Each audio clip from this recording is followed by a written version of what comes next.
Well, good morning, church. Thank you for joining us for our daily Devo. Today we're in Second Corinthians chapter 3. As Paul opens this chapter, he talks about how they are different in that they didn't come to the church at Corinth with these letters of authority or these letters that gave them the ability to speak. See, in that day, there were synagogues in all of the larger cities, and there was a president of the synagogue, and he was the one in charge of getting people who were going to teach. They would pull out the scrolls of scripture they would read and then basically speak on it, teach on it, like we might get on a Sunday morning service.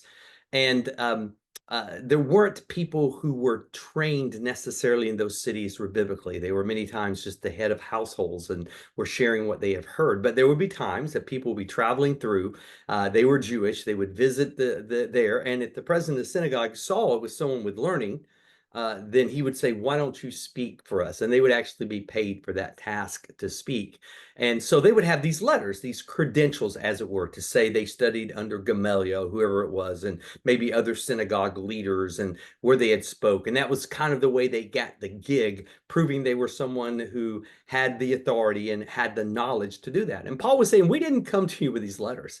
A matter of fact, if we have any verification of why we have the right to speak, it is the letters that we have written on your hearts.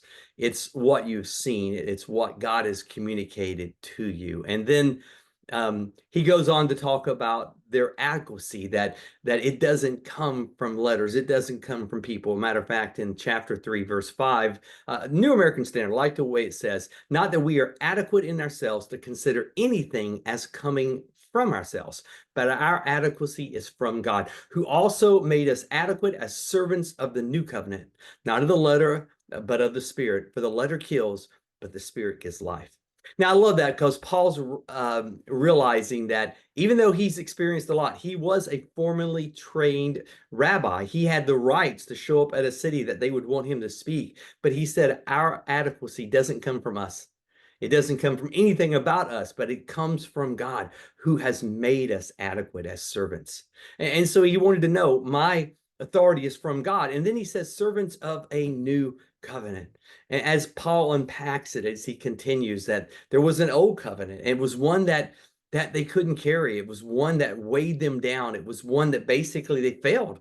They couldn't keep the basic 10 commandments, but now we have a new covenant. And where the old covenant weighed us down and killed us and let us know how unrighteous we were, the new covenant from Christ, it gives life.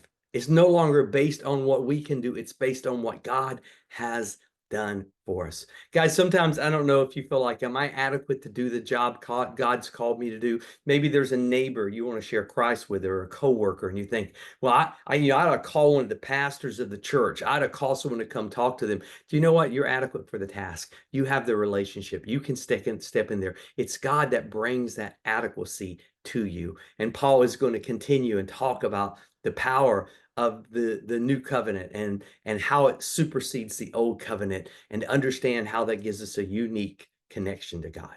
Well, guys, I'm so glad you're continuing on this journey with us. I hope you have a blessed day and hope you'll continue tomorrow.